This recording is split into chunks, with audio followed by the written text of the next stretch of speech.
Hi, welcome to HardReset.Info channel, dear viewers. In front of me, Alcatel device. I have Alcatel Cat for LTE LinkHub device, and now I'm gonna show you how to restore the backup.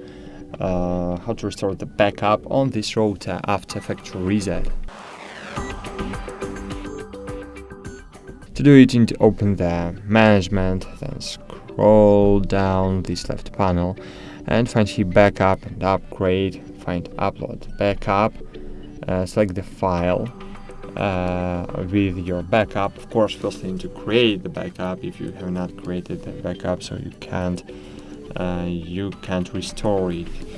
So, and click upload backup. Upload successful, the recovery configuration will restart the device's recover the configurations. So click confirm and it will restart your router and you will be able to use your router with old configurations. Thanks for watching, like this video, subscribe to our channel, and bye, see you.